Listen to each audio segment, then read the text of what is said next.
আসসালামু আলাইকুম সবাইকে। আশা করি মহান আল্লাহর অশেষ রহমতে সকলে অনেক ভালো আছো এবং সুস্থ আছো। আজকে আমরা শুরু করতে যাচ্ছি বোটানির চতুর্থ অধ্যায় অণুজীবের 6 নাম্বার লেকচার, যেটা হচ্ছে আমাদের মেইনলি হেপাটাইটিস এবং হচ্ছে ভাইরাসের বাকি যে পার্টগুলো ছিল আর কি আমাদের আগের লেকচারের পরে সেগুলো আর কি শেষ করে দেওয়ার জন্য। তো ভাইরাসটা আজকে শেষ হয়ে যাবে, এরপর আমরা ব্যাকটেরিয়া শুরু করতে যাচ্ছি। আর ভাইরাসের পার্টটা কিন্তু আমাদের অ্যাকচুয়ালি একাডেমিক থেকে অ্যাডমিশন প্রত্যেকটা ধাপের জন্য অনেক বেশি গুরুত্বপূর্ণ। তাহলে আসলে শুরু করে দেওয়া যাক। তো প্রথমতই হেপাটাইটিসটা এসেছে হচ্ছে দুটো শব্দ থেকে, একটা হচ্ছে গ্রিক আর একটা হচ্ছে ল্যাটিন। তো গ্রিক হেপার অর্থাৎ লিভার বা যকৃৎ, এবং হচ্ছে ল্যাটিন আইটিস অর্থাৎ ইনফ্লামেশন বা প্রদাহ অর্থাৎ যন্ত্রণা। এই দুটো শব্দ থেকে হচ্ছে হেপাটাইটিস শব্দটা এসেছে। তাহলে ফার্স্ট অফ অল হেপার যে পার্টটা এসেছে, হেপার পার্টটার অর্থ হচ্ছে লিভার বা হচ্ছে যকৃৎ অর্থাৎ কলিজা সিম্পলি বলতে গেলে। আর ল্যাটিন শব্দ যেটা আইটিস, আইটিস বলতে হচ্ছে জ্বালা বোঝানো হয় বা হচ্ছে যন্ত্রণা বা হচ্ছে প্রদাহ, জ্বলছে এরকম বোঝানো হয়। তো যকৃতের যন্ত্রণা বা যকৃতের প্রদাহ অর্থাৎ লিভারের প্রদাহ, এটা থেকে হচ্ছে আর কি হেপাটাইটিস শব্দটা এসেছে। আর হেপাটাইটিসটা কতদিন ধরে থাকে এটার উপর ভিত্তি করে দুভাগে ভাগ করা যেতে পারে। একটা হচ্ছে অ্যাকিউট আর একটা হচ্ছে ক্রনিক। তো অ্যাকিউট হচ্ছে যেটা আর কি মৃদু হেপাটাইটিস, আর ক্রনিকটা হচ্ছে অনেক সিরিয়াস বা হচ্ছে অনেক ক্ষতিকর হতে পারে আমাদের জন্য। আর অ্যাকিউটের ক্ষেত্রে দেখা যায় যে রোগের অবস্থাটা হচ্ছে 6 মাসের কম স্থায়ী হয়। অর্থাৎ এটা আসলে 6 মাসের কম যদি থাকে তাহলে দেখা যায় খুব একটা ক্ষতি করে না সাধারণত। আর ক্রনিকের ক্ষেত্রে দেখা যায় যেটা 6 মাসের বেশি সময় ধরে স্থায়ী হতে পারে। এবং যদি 6 মাসের বেশি সময় ধরে রোগটা স্থায়ী হয়, তখন দেখা যায় যে সেখান থেকে আমাদের যকৃতে অনেক বড় ধরনের সমস্যা হতে পারে। লিভার সিরোসিস হতে পারে, ক্যান্সার হতে পারে, ভালো রকমের ইনফেকশন হতে পারে, যেটা থেকে হচ্ছে লিভারের পার্মানেন্ট ড্যামেজ হতে পারে। যেটার মাধ্যমে হচ্ছে দেখা যায় যে আসলে মানুষের বেঁচে থাকার সম্ভাবনাটা ক্রনিক হেপাটাইটিসের ক্ষেত্রে অনেকখানি কমে যায়। আচ্ছা, আর এটা ট্রিটমেন্টটাও হচ্ছে অতিরিক্ত কস্টলি হয়ে যায় তখন অ্যাকিউটের তুলনায়। তো এখন আমরা 5 ধরনের হেপাটাইটিস নিয়ে কথা বলবো, এ বি সি ডি আর হচ্ছে ই নিয়ে। প্রথমে আমরা আসি হেপাটাইটিস এ তে। হেপাটাইটিস এটা হচ্ছে একটা গ্রুপের মধ্যে পড়ে, ভাইরাস গ্রুপ। কোন ভাইরাস গ্রুপ? Antero virus. এখন এন্টেরো শব্দটা এসেছে হচ্ছে ইন্টেস্টাইন থেকে। তো ইন্টেস্টাইন যেটা আছে, ইন্টেস্টাইন বলতে হচ্ছে আমরা কি বুঝাই? ইন্টেস্টাইন বলতে হচ্ছে আমরা আমাদের যে অন্ত্র আছে, বৃহদান্ত্র ক্ষুদ্রান্ত্র, তো এই অন্ত্রটার পার্টটাকে হচ্ছে বুঝিয়ে থাকি। তো এখন এই যে ইন্টেস্টাইনটা যে আছে, ইন্টেস্টাইনের মাধ্যমে অর্থাৎ অন্ত্রের মাধ্যমে যখন সংক্রমিত হয় এই যে সংক্রমিত হয় কোনো হেপাটাইটিস, ওই হেপাটাইটিসটা হচ্ছে হেপাটাইটিস এ। সাধারণত আমরা এটা দেখে থাকি।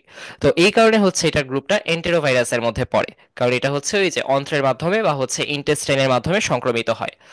আর এরপর হচ্ছে আমরা হেপাটাইটিস বি তে যদি দেখি, এটার গ্রুপটা হচ্ছে হেপা ডিএনএ ভাইরাস, কারণ হচ্ছে এর মধ্যে যে নিউক্লিক অ্যাসিডের উপাদান বা নিউক্লিক অ্যাসিড আছে, নিউক্লিক অ্যাসিড হিসেবে হচ্ছে ডিএনএ থাকে বা ডিঅক্সিরাইবো নিউক্লিক অ্যাসিড থাকে। তারপর এইচসিভি কে ফ্লাভি ভাইরাস বলা হয়, কারণ এই ভাইরাসের গ্রুপের মধ্যে যে ভাইরাসগুলো পড়ে, সেই ভাইরাসগুলোর মধ্যে একটা ভাইরাস হচ্ছে ফ্লাভি, সেই ভাইরাসগুলোর মধ্যে একটা ভাইরাস হচ্ছে ইয়েলো ফিভার ভাইরাস বা হচ্ছে পিত জ্বরের ভাইরাস।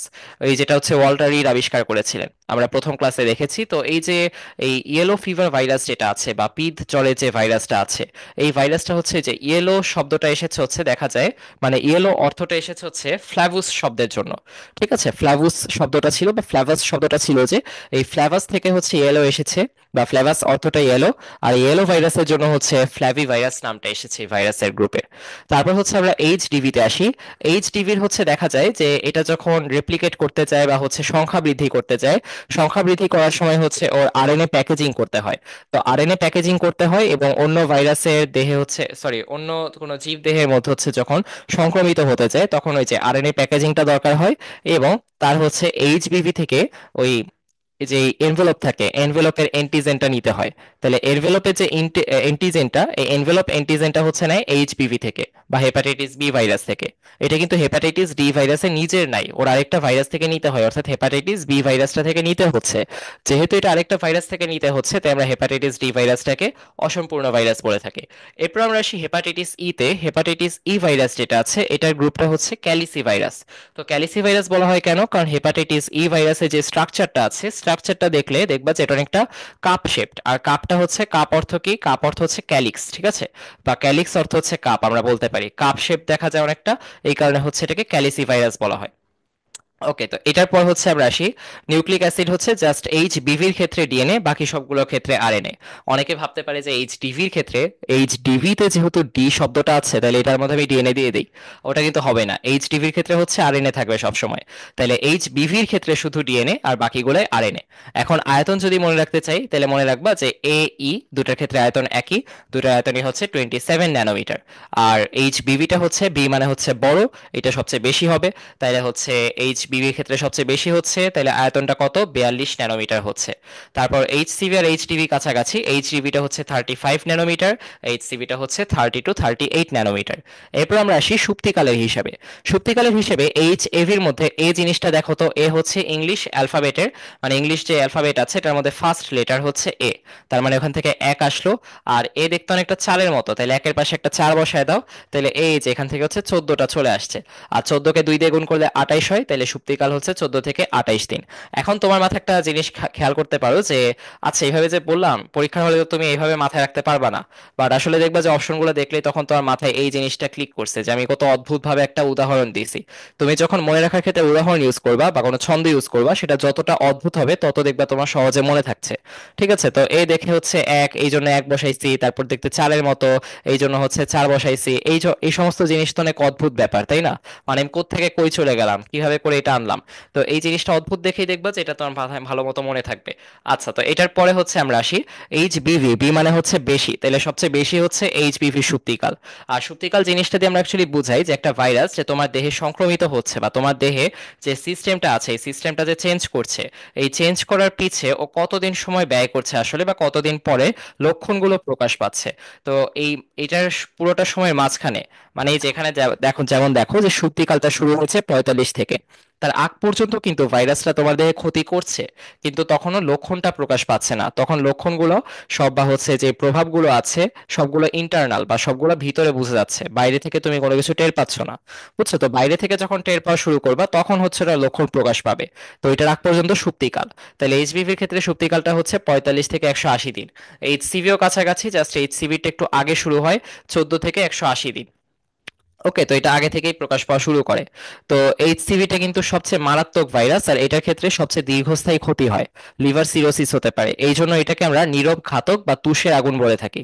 তুষের আগুন যেরকম যেটা দীর্ঘস্থায়ী ক্ষতি করে ফেলে, ওই ধানের যে চিটাগুলা থাকে বা তুষ থাকে, যে এই তুষগুলো দেখবা যে এই যে যখন আগুন লেগে যায় তখন দেখবা যে পুরো জায়গাটাকে হচ্ছে একদম ইয়ে করে দেয়, যে এই যে এটার পরের স্লাইডে হচ্ছে আমাদের ছবি আছে, পুরো জায়গাটাকে একদম পুড়িয়ে দেয়।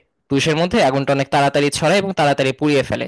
তো এইচসিভির ক্ষেত্রেও দেখা যায় যে লিভারে সবচেয়ে বেশি ড্যামেজ হয়। এই জন্য এইচসিভি কে আমরা হচ্ছে সবচেয়ে মারাত্মক ভাইরাসও বলে থাকি। ঠিক আছে, হেপাটাইটিস।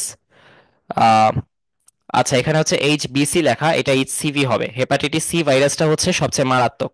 ওকে, তো এটা আমি এই স্লাইডটা ঠিক করে দিবনি, এখনই ঠিক করে দিই, দাঁড়াও 1 সেকেন্ড। HCV, হ্যাঁ ঠিক হয়ে গেছে। আচ্ছা, আমরা তাড়াতাড়ি আর পরে ফিরে যাই। এখন এটার পরে হচ্ছে দেখো যে এইচসিভি হচ্ছে 14 থেকে 180 দিন ছিল। এখন এইচডিভি আর এইচইভি দুইটাই হচ্ছে দেখবা যে 21 থেকে সামথিং দিন। ঠিক আছে, 21 থেকে সুপ্তিকালটা শুরু হয়।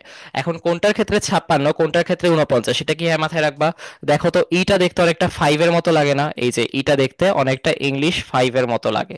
তো এখান থেকে হচ্ছে যে 56টা মাথায় রাখতে পারো। ওকে, তাহলে হচ্ছে এইচইভিটা হচ্ছে 56 ডেজ, 21 to 56 ডেজ। আর এইচডিভিটা হচ্ছে 21 to 49 ডেজ। ঠিক আছে, এখন মনে থাকবে ইনশাল্লাহ। তারপর হচ্ছে আমরা যাই, আর লিভারের প্রদাহকে হেপাটাইটিস বলা হয়, জানা কথা আমাদের। আর হেপাটাইটিস হলো হচ্ছে দেখবা যে তোমার ভিতরে যে অভ্যন্তরীণ যে পরিপাকের কার্যাবলীগুলো আছে, মেটাবলিজম আছে, এগুলো অনেকভাবে হচ্ছে ক্ষতিগ্রস্ত হবে, বিকজ সবগুলোতেই দেখবা যে ডাইরেক্টলি লিভার হচ্ছে হেল্প করে থাকে। তো লিভার বা যকৃৎ যেহেতু হেল্প করতে পারছে না, তখন কার লিভারটা ক্ষতিগ্রস্ত হয়েছে, তখন দেখবা তোমার জন্ডিসের মতো সমস্যা হতে পারে। ঠিক আছে, হেপাটাইটিসের ক্ষেত্রে হচ্ছে মানে জন্ডিস হচ্ছে মানে তোমার তখন টেস্ট করবে যে হেপাটাইটিস হয়েছে কিনা, বা তোমার হেপাটাইটিস আছে নাকি টেস্ট করবে, ধীরে ধীরে বুঝতে পারবে যে এটার মাধ্যমে জন্ডিসও হয়েছে। তো এই সমস্ত জিনিসগুলো হচ্ছে একটার একটার সাথে আর কি কোরিলেটেড বলতে পারো। তো জন্ডিসের অন্যতম কারণটা তাইলে কি হেপাটাইটিস। ঠিক আছে, আচ্ছা। আর মেইনলি দেখা যায় জন্ডিসটা হচ্ছে যে হেপাটাইটিস বি ভাইরাস যেটা আছে, হেপাটাইটিস বি ভাইরাসটা আর কি মেইনলি হচ্ছে এই রোগের কারণ। তারপর হচ্ছে এছাড়াও আবার লিভার সিরোসিস থেকে শুরু করে লিভারে প্রদাহ হচ্ছে বা লিভারে যন্ত্রণা হচ্ছে, এটার পিছনে দায়ী কোনগুলো? এটার পিছনে হচ্ছে এইচএভি, এইচসিভি, এইচসিভি যেটা তুষের আগুন বা হচ্ছে নীরবঘাতক বলা হয়, এটাও দায়ী। এছাড়াও হচ্ছে এইচডিভি আর এইচইভিও হচ্ছে দায়ী। বাট মেইনলি হচ্ছে সবচেয়ে বেশি মারাত্মক কোনটা? এইচসিভি হচ্ছে সবচেয়ে মারাত্মক। আর এইচপিভিটা হচ্ছে ডিএনএ ভাইরাস, এটা মাথায় রাখতে হবে আমাদের। ডিএনএ ভাইরাস, এবং এই ডিএনএটা কেমন? ডিএনএটা হচ্ছে এটার 2 স্ট্র্যান্ডেড বা হচ্ছে ডাবল স্ট্র্যান্ডেড বা হচ্ছে দ্বিসূত্রক। দ্বিসূত্রক এবং হচ্ছে দেখতে অনেকটা বৃত্তাকার মনে হয়, দ্বিসূত্রাকারে হচ্ছে ঘুরে আসে, বাট ওই যে বৃত্তের মতো করে হচ্ছে থাকে। তারপর হচ্ছে কিভাবে ছড়াতে পারে? এটা হচ্ছে মায়ের বুকের দুধ খায় যখন শিশু, মার যদি হচ্ছে হেপাটাইটিস থাকে, শিশু তখন হেপাটাইটিস আক্রান্ত হতে পারে। তারপর হচ্ছে দেখা যায় যে আক্রান্ত ব্যক্তি যে আক্রান্ত ছিল, তার ব্যবহার করা ইনজেকশন যে আছে, ইনজেকশনের সুইয়ের মাধ্যমে হচ্ছে কোনো সুস্থ ব্যক্তির দেহে ভাইরাসটা প্রবেশ করতে পারে। তো যে সমস্ত জিনিস দেখবা যে রক্তের মাধ্যমে ছড়ায়, অনিয়মিত যৌন মিলনের মাধ্যমে ছড়ায়, সেগুলো কিন্তু ইনজেকশনের সিরিঞ্জের মাধ্যমেও ছড়াতে পারে। এই জন্য যখন কোথাও ব্লাড ডোনেট করতে যাবা বা হচ্ছে কোনোভাবে ইনজেকশনের সিরিঞ্জ ইউজ করতে হবে তোমার, তখন খেয়াল করবা যেন হচ্ছে নতুন সিরিঞ্জ ইউজ করে। বেশিরভাগ হাসপাতালে দেখবা যে এখন এগুলো নিয়ে সচেতনতা তৈরি হয়েছে। আর তারপর হচ্ছে এছাড়াও যখন অনিরাপদ যৌন মিলন হয়, তখন এটার মাধ্যমে ভাইরাসটা সংক্রমিত হতে পারে। আর বেশ কিছু বিষয় আছে যে মানে আলাদা কিছু ভাইরাস আছে যেগুলো তোমার দেহে আর কি দেখা যায় যে প্রতিরক্ষা সিস্টেমটা বা ইমিউন সিস্টেমটা দুর্বল করে ফেলে, তখন হচ্ছে দেখা যায় যে শিশুর হচ্ছে হেপাটাইটিস সৃষ্টি হতে পারে। যেমন হচ্ছে মাইটোমেগালো ভাইরাস আছে একটা, এপিস্টেইন বার ভাইরাস আছে। তো এপিস্টেইন বারটা মনে রাখবে, এটা আসতে পারে। তো কি কি দেখলাম আমরা? মাইটোমেগালো, এপিস্টেইন বার, হারপিস সিমপ্লেক্স, হারপিস জোস্টার। তাহলে হচ্ছে হারপিসের দুটো আছে, একটা হচ্ছে হারপিস সিমপ্লেক্স আর একটা হচ্ছে হারপিস জোস্টার। এই দুটো ভাইরাসের মাধ্যমে। তারপর হচ্ছে এপিস্টেইন বার একটা ভাইরাস, আরেকটা আছে হচ্ছে মাইটোমেগালো ভাইরাস। তাহলে এই চারটার কথা মাথায় রাখবা যে যে কোনো সময় শিশুর হেপাটাইটিস সৃষ্টি হতে পারে কোন চারটার মাধ্যমে? একটা হচ্ছে মাইটোমেগালো, মাইটোমেগালোর পরে হচ্ছে এপিস্টেইন বার ভাইরাস, তারপর হারপিস সিমপ্লেক্স ভাইরাস, এরপর হচ্ছে হারপিস জোস্টার ভাইরাস। তারপর হচ্ছে আমরা আসি রোগের লক্ষণটা। দেখবা যে প্রথম দিকে কিন্তু লক্ষণ প্রকাশ পায় না, হেপাটাইটিস বির কথা বলতেছি আমরা। তো হেপাটাইটিস বির ক্ষেত্রে হচ্ছে এর ইনকিউবেশন পিরিয়ড বা সুপ্তিকাল বা লক্ষণ প্রকাশের জন্য যে সময়টুকু লাগে, এটা হচ্ছে 45 থেকে 180 দিন পর্যন্ত। আর এটার ক্ষেত্রে হচ্ছে দেখবা যে তোমার ক্রমশ হচ্ছে জ্বর, মাথা ব্যথা, পেট ব্যথা, ক্ষুধা মন্দা। মানে হচ্ছে দেখবা যে জ্বর হলে কি হয়, মাথাটা হচ্ছে একটু ভার ভার লাগবে, তখন মাথা ব্যথা করবে। এছাড়া হচ্ছে তোমার দেখবা যে ঠিক ক্ষুধা লাগবে না, তোমার যে কোনো কিছু খাইতে গেলে হচ্ছে অরুচি হবে। খাওয়ার পরে দেখবা পেট ব্যথা করতেছে, সবসময় বমি বমি ভাব লাগবে। আর বমি বমি ভাব লাগার সময় দেখবা যে তোমার দুর্বলও লাগবে সাথে। আর হচ্ছে যখন তুমি খাবা, খাওয়ার সাথে দেখবা যে জন্ডিস হচ্ছে বলা হয়, তাই না? তো জন্ডিস হতে পারে এটার ফলে। তো জন্ডিস হলে হচ্ছে একটা বিষয় খেয়াল করবা, জন্ডিসের সময় কিন্তু এই যে পাতলা পায়খানার সমস্যাটা দেখা দেয়। এবং এটার পাশাপাশি দেখবা হেপাটাইটিস বির ক্ষেত্রে এই হাড়ের গিটে গিটে হচ্ছে ব্যথা হবে, তোমার হাড়ের যে জয়েন্টগুলো আছে, যেমন এই যে হাতের জয়েন্ট, পায়ের জয়েন্ট, কাঁধের দিকে, এই সমস্ত জায়গায় দেখবে যে জয়েন্টে জয়েন্টে বা গিটে গিটে ব্যথা হচ্ছে। এরপর হচ্ছে দেখবা যে প্রস্রাবের কালার বা ইউরিনের কালারটা হচ্ছে ইয়েলোইশ হবে, হলুদের মতো হবে। তো প্রস্রাব হলুদ হবে, তার সাথে হচ্ছে দেখবা যে চোখের সাদা অংশটা হচ্ছে হলুদ হয়ে যাবে, পুরো শরীরের মধ্যে একটা হলুদ হলুদ ভাব দেখা যাবে। তো এই হলুদ হলুদ ভাব দেখার কারণটা হচ্ছে রক্তের মধ্যে এক ধরনের ইয়ে থাকে, একটা কেমিক্যাল থাকে, যেটা হচ্ছে বলা যায় একটা রঞ্জক পদার্থ থাকে, যেটা হচ্ছে বিলিরুবিন। ঠিক আছে, এই বিলিরুবিনের কালারটা হচ্ছে ইয়েলো। তো এই বিলিরুবিনের পরিমাণটা বেড়ে যায়, এই কারণে হচ্ছে তখন দেখা যায় যে তোমার শরীরে যে সমস্ত ফ্লুইড আছে বা যে সমস্ত হচ্ছে অংশগুলো হচ্ছে বাইরে থেকে দেখা যায়, জলীয় অংশগুলো যেমন চোখ, তারপর হচ্ছে এই প্রস্রাবের যে কালারটা, এটাও হলুদ হয়ে যায়। আর পুরো শরীরের মধ্যে হচ্ছে দেখবা যে একটা হলুদ ভাব চলে আসে।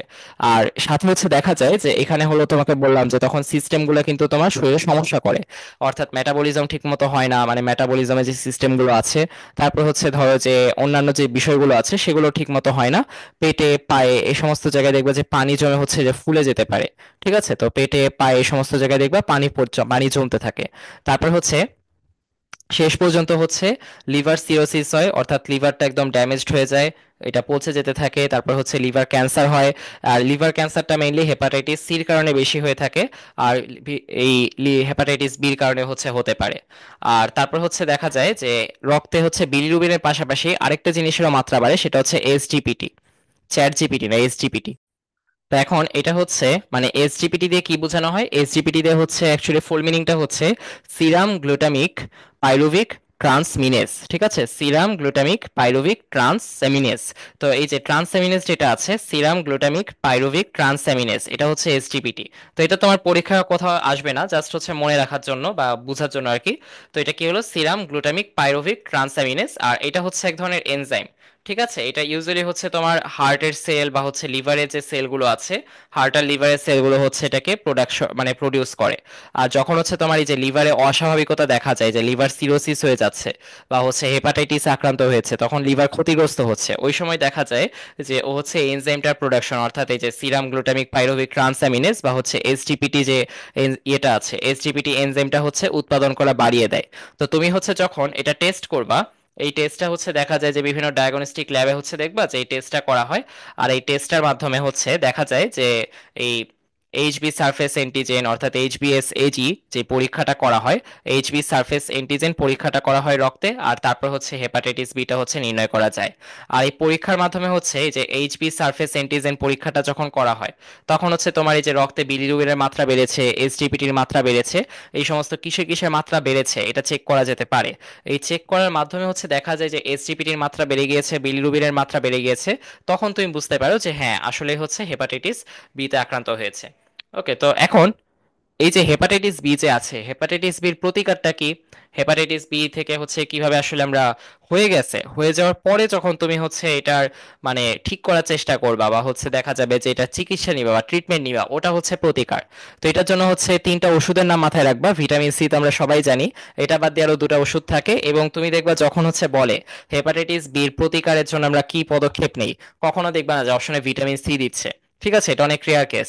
বাট বাকি দুটো দেখবা যে অপশনের মধ্যে আসতে পারে, যেমন হচ্ছে অ্যামোক্সিসিলিন, তারপর হচ্ছে এই মেট্রোনিডাজল, এই সমস্ত জিনিসগুলো হচ্ছে অপশনে থাকবে। ঠিক আছে, তো এখন দেখো যে হেপাটাইটিস বি, বি দিয়ে কি হয়, বাচ্চা, বাচ্চা হচ্ছে আম্মুকে বলতেছে আম্মু মেট্রোতে চড়বো। তো প্রথম যখন মেট্রো রেল আসছে তখন দেখা গেছে সবাই মেট্রোতে চড়তে যাচ্ছে, তাহলে আম্মু মেট্রোতে চড়বো, এখান থেকে হচ্ছে আমোক্সাইলিন, আমোক্সাইসিলিন, আর হচ্ছে মেট্রো থেকে হচ্ছে মেট্রোনিডাজলে। তো এখন তোমার হচ্ছে দেখবা যে ইউজুয়ালি এগুলো তোমার কখনোই ক নাম্বারের প্রশ্নে লিখতে বলবে না, বা হচ্ছে কোথাও তোমার এটা লেখার দরকার হবে না। তোমার এটা দরকার হবে বেশিরভাগ ক্ষেত্রেই এমসিকিউ এর ক্ষেত্রে। ঠিক আছে, অথবা তোমার যদি হেপাটাইটিস সি প্রতিকারের জন্য কি করতে হয় এরকম কোনো সৃজনশীল টাইপের ব্যাখ্যামূলক প্রশ্ন আসে, প্রতিকার, প্রতিরোধ, লক্ষণ, তখন লিখতে হইতে পারে, যেটা অনেক রেয়ার কেস। তো এটা ক্ষেত্রে মনে রাখতে পারো। আর এই যে মনে রাখার জন্য আর কি এই শর্ট যে স্টেপটা আছে বা ছোট করে মনে রাখা, এটা হচ্ছে সবচেয়ে বেশি কার্যকরী লেগেছে আমার কাছে। যেমন হচ্ছে এই যে আম্মু, আম্মু দিয়ে হচ্ছে অ্যামোক্সাইসিলিন, আর হচ্ছে মেট্রো, মেট্রো দিয়ে হচ্ছে মেট্রোনিডাজলে। ঠিক আছে, তো মেট্রোনিডাজল আসলে আমি মনে রাখার সুবিধার্থে কি জলে বলতেছি, মেট্রোনিডাজলে। তাহলে হচ্ছে অ্যামোক্সাইসিলিন আর মেট্রোনিডাজলে আর ভিটামিন সি, এইটা হচ্ছে তিনটা ওষুধ। এরপর প্রতিরোধটা কি? প্রতিরোধটা হচ্ছে পেন্টাভ্যালেন্ট ভ্যাকসিন গ্রহণ করা। তো পেন্টাভ্যালেন্ট কেন বলা হয়, এটা কি কেউ বলতে পারবা কেন আমরা এটাকে পেন্টাভ্যালেন্ট বলছি? পেন্টাভ্যালেন্ট বলার কারণ, আচ্ছা গুড। তো পেন্টাভ্যালেন্ট হচ্ছে তোমার পাঁচটা জিনিসের টিকা, তো পাঁচটা রোগ যেটা বা পাঁচটা অসুখ যেটা আছে, ফার্স্ট অফ অল হচ্ছে ওই যে বিড়াল কামড় দিলে বা বিড়াল খামচি দিলে যেটা হতে পারে আমরা আশঙ্কা করে থাকি, ডিপথেরিয়া। তো ডিপথেরিয়ার টিকা একটা, তারপর হচ্ছে হুপিং কাশি বা পার্টুসিস, পার্টুসিসের টিকা, তারপর হচ্ছে টিটেনাস বা ধনুষ্টঙ্কার, এটার টিকা, তারপর হচ্ছে হিমোফিলিস, হিমোফিলিস যেটা আছে এই হিমোফিলিসের জন্য টিকা, আর হচ্ছে দেখা যায় যে ইনফ্লুয়েঞ্জা টাইপ বি, আর হচ্ছে হেপাটাইটিস বি। ঠিক আছে, influenza type B, hepatitis B, এটা একসাথে। তারপরে হচ্ছে দেখবা যে হিমোফিলিস, এটা একটা, তাহলে গেল কয়টা, দুইটা। তারপরে হচ্ছে দেখবা যে ধনুষ্টঙ্কার টিটেনাস, এটা গেল কয়টা, তিনটা। তারপর হুপিং কাশি বা পার্টুসিস, এটা গেল কয়টা, চারটা। আর হচ্ছে ডিপথেরিয়া, পাঁচটা। তাহলে এখান থেকে হচ্ছে যে পেন্টাভ্যালেন্ট ভ্যাকসিনটা এসেছে। তারপর হেপাটাইটিস বি এর ক্ষেত্রে এই পেন্টাভ্যালেন্টের যে ডোজ, এই ডোজটা হচ্ছে চারটা। তো চারটা ডোজের মধ্যে তুমি যে প্রথম তিনটা ডোজ নিচ্ছ, প্রথম তিনটা ডোজ হচ্ছে 1 মাস পর পর, অর্থাৎ আজকে নিলা তার 1 মাস পর একটা নিবা, তারপর ওইটার 1 মাস পর আরেকটা নিবা, তারপর হচ্ছে একটা নিচ্ছ, তিনটা হইলো। তারপর হচ্ছে 4 নাম্বার ডোজটা প্রথম যে ডোজটা নিয়েছিলা, প্রথমটা থেকে 365 দিন বা 1 বছর পরে দিতে হচ্ছে। তাহলে তিনটা, ফার্স্টের তিনটা ডোজ হচ্ছে 1 মাস পর পর, 4 নাম্বারটা হচ্ছে প্রথম যেদিন দিয়েছো তার 365 দিন পর বা 1 বছর পরে দিতে হচ্ছে। আর বুস্টার ডোজ, এটা হচ্ছে তুমি যদি চারটা ডোজ দেওয়ার পরে হচ্ছে আরেকটা ডোজ দিতে চাও, বুস্টার ডোজ বলি যেটাকে আমরা, এটা হচ্ছে 5 বছর পরে দিতে হয়। করোনা ভাইরাসের ক্ষেত্রেও যেমন আমরা অনেকে বুস্টার ডোজ দিয়েছিলাম। ঠিক আছে, ওরকম আর কি এই পেন্টাভ্যালেন্ট ভ্যাকসিন যেটা আছে হেপাটাইটিস বি ক্ষেত্রে, পেন্টাভ্যালেন্টের ডোজ চারটা, বাট তুমি হচ্ছে দেখা যায় যে 5 বছর পরে আরেকটা ডোজ দিতে পারো যেটা হচ্ছে বুস্টার ডোজ। ওকে, তারপর হচ্ছে hepatitis A R hepatitis E, দেখবা যে এগুলো হচ্ছে পানিবাহিত, পানি মানে এই দুইটা হচ্ছে পানির মাধ্যমে ছড়ায় খালি, হেপাটাইটিস এ আর ই। তাহলে এ আর ই পানি, এ ই পানি, এ ই পানি, তাহলে হচ্ছে মাথায় রাখবা এ ই পানি, বাকিগুলো হচ্ছে ব্লাডের মাধ্যমে ছড়ায়। তাহলে কোন দুটা পানির মাধ্যমে ছড়ায়, hepatitis A R hepatitis E, বাকিগুলো হচ্ছে ব্লাডের মাধ্যমে ছড়ায়। আচ্ছা, তো এখন আমরা আসি, এটা আমাদের হেপাটাইটিসের পার্টটা গেল। এখন ডেঙ্গুতে চলে আসি আমরা। ডেঙ্গুর জন্য যে দায়ী মানে ডেঙ্গু রোগের জন্য আমরা সবাই হচ্ছে ডেঙ্গু মশা বলতাম। ঠিক আছে, তো ডেঙ্গু মশা, বাট অ্যাকচুয়ালি মশার নাম কিন্তু ডেঙ্গু না, মশার নাম হচ্ছে দুইটা মশা আছে এখানে, একটা হচ্ছে আইরিস আইজিপ্টি আর একটা হচ্ছে আইরিস আলবোপিক্তুস। তো এটা হচ্ছে আমি ভেবে আইজিপ্টি আর হচ্ছে আলবোপিক্তুস এভাবে মনে রাখতাম, বাট উচ্চারণ কিন্তু টোটালি ডিফারেন্ট, আমি যেভাবে উচ্চারণ করছি এরকম না। আমি হচ্ছে জাস্ট বোঝার সুবিধার্থে বা হচ্ছে মনে রাখার সুবিধার্থে এভাবে উচ্চারণ করতাম। আমি নিজেও কিভাবে মনে রেখেছিলাম, আইজিপ্টি আর আলবোপিক্টুস দিয়ে। ওই জন্য হচ্ছে আমি এইভাবে পড়তাম, ঠিক আছে, বা এইভাবে পড়ি এখনো। তবে তুমি যদি সঠিক উচ্চারণটা দেখতে চাও তো তুমি জাস্ট গুগলে এটার প্রোনাউন্সিয়েশনটা কেমন লিখে সার্চ দিতে পারো, তারপরে তুমি প্রোনাউন্সিয়েশনটা পেয়ে যাবা। আচ্ছা, এটার জন্য দায়ী যে ভাইরাস, ওই যে আমরা ফ্লাভি গোত্রের যে ভাইরাসগুলোর কথা বলেছি, ফ্লাভি ভিরিডাই, ওই ফ্লাভি ভাইরাসের মধ্যে হচ্ছে এটা পড়ে। ঠিক আছে, আর এটা হচ্ছে একটা আরএনএ ভাইরাস। তো এখন এই রোগের লক্ষণটা হচ্ছে দেখা যায় যে প্রথমে তোমার ঠান্ডা লাগবে অনেক, মানে প্রচুর গরমের সময় দেখবা যে গত কত বছর আগে, 2-3 বছর আগে সম্ভবত ডেঙ্গু একবার বেশি ছড়ানো শুরু করেছে। আর ওই টাইমটা মনে হয় মার্চ মাস না এপ্রিল মাস এরকম একটা টাইম ছিল। মানে তখন কিন্তু অনেক গরম পড়ে সাধারণত, তাই না? তো ওই সময় দেখবা যে যাদের ডেঙ্গু হয়েছে তাদের ফার্স্টে শীত শীত লাগতেছে, কাঁথা গায়ে দিয়ে শুয়ে আছে। এরপর হচ্ছে জ্বর আসে, প্রচুর জ্বর আসে, 103 ডিগ্রি থেকে 105 ডিগ্রি ফারেনহাইট জ্বর চলে আসে। তো এই যে 103 ডিগ্রি থেকে 105 ডিগ্রি ফারেনহাইট জ্বর এসে কিন্তু শেষ হয় না, তার সাথে হচ্ছে রোগীর প্রচুর মাথা ব্যথা শুরু হয়। মাথা ব্যথার সাথে সাথে দেখবা চোখের পিছে ব্যথা হচ্ছে মনে হইতেছে। ঠিক আছে, মনে হচ্ছে যে চোখের পিছন দিকে ব্যথা হচ্ছে। তো এটা যাদের হয়েছে তারা বুঝবা, মানে মনে হচ্ছে পিছন দিক দিয়ে ব্যথা করতেছে, চোখ খুলে ফেলি এরকম, মানে প্রচুর ব্যথা হয় তখন। তো এই যে চোখের পিছনে ব্যথা হচ্ছে, তারপর পেটে ব্যথা হয়, কপালে ব্যথা হয়, মানে হচ্ছে মাথার যে সাইডটা আছে, মাথার সাইডটা পুরোটাই ব্যথা থাকে। তারপর মেরুদণ্ডে দেখা যায় যে মেরুদণ্ডের মধ্যে ব্যথা হয়ে থাকে, অর্থাৎ তোমার এই যে মাঝ বরাবর পুরোটা পার্টে ব্যথা থাকবে, এবং এটা একদম নিচ পর্যন্ত ছড়িয়ে যাবে, মনে হচ্ছে ব্যথাটা ছড়িয়ে যাচ্ছে। আর দেখা যায় যে কোমরে ব্যথা হয়, এমন ব্যথা হয় যে তোমার মনে হচ্ছে হাড্ডিতে হাড্ডিতে ব্যথা, প্রত্যেকটা হাড়ে হাড়ে ব্যথা ছড়িয়ে যাচ্ছে।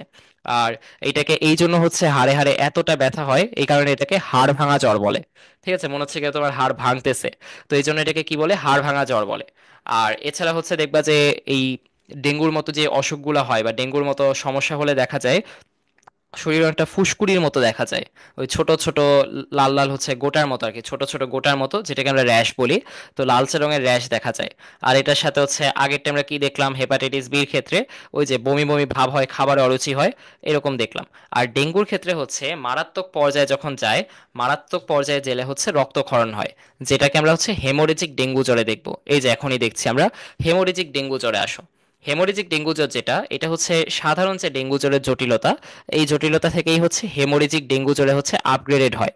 তো এটা হচ্ছে বলতে গেলে ডেঙ্গুর নেক্সট লেভেল। ঠিক আছে, তো ডেঙ্গুর ক্ষেত্রে হচ্ছে দেখা যায় এই হেমোরেজিক ডেঙ্গু জ্বরের সময় এই রোগীর যে নাক মুখ দাঁতের মাড়ি ত্বক এগুলোর নিচে হচ্ছে রক্তক্ষরণ হতে থাকে, পায়খানার সাথে মানে হচ্ছে স্টুলের সাথে ব্লাড বের হয়, তারপর হচ্ছে রক্ত বমি হয়। তো তারপর হচ্ছে চোখের যে কর্নারগুলো আছে, যে চোখের কোণ সামনের দিকে যে চোখের কোণটা আছে, এই চোখের কর্নারে হচ্ছে রক্ত জমাট বাঁধে। আর দেখা যায় অনুচক্রিকাটা এখানে অনেক কমে যায়, বুঝতে পারছো? হেমোরেজিক ডেঙ্গু জ্বরের ক্ষেত্রে হচ্ছে দেখা যায় যে অনুচক্রিকাটা এতটাই কমে যায় যে রক্ত আর জমাট বাঁধতে পারে না। রক্ত জমাট বাঁধতে পারে না দেখেই হচ্ছে অ্যাকচুয়ালি এখানে এই যে অনবরত এই রক্তক্ষরণটা হতে থাকে। তো রক্ত যখন জমাট বাঁধছে না তখন তো আর মুখের ভিতরে যে রক্তটা আছে ওটা জমাট না বাঁধলে কি হবে, বের হয়ে আসবে। ওই জন্য হচ্ছে এতটা হচ্ছে ব্লিডিং হতে থাকে তখন। দাঁতের মাড়ি থেকে হচ্ছে ব্লিডিং হচ্ছে, ত্বকের নিচ থেকে ব্লিডিং হচ্ছে, সব জায়গা থেকে তখন দেখবো যে হ্যাঁ ব্লিডিং হচ্ছে, বিকজ ওই ব্লাডটা ক্লট করতে পারে না বা ব্লাডটা হচ্ছে জমাট বাঁধতে পারে না। আর ব্লাড জমাট বাঁধার জন্য কাজ করে কে, ফাইব্রিনোজেন কোথায় পাওয়া যায়, যে অনুচক্রিকার মধ্যে। ওই অনুচক্রিকাটা কমে গেলে তখন এই যে রক্তটা জমাট বাঁধতে পারবে না। তারপর হচ্ছে আমরা আসি যে ডেঙ্গু শক সিনড্রোম কোনটা। এটা হচ্ছে দেখা যায় যে হেমো কনসেন্ট্রেশন হয়। তো হেমো কনসেন্ট্রেশনটা কি?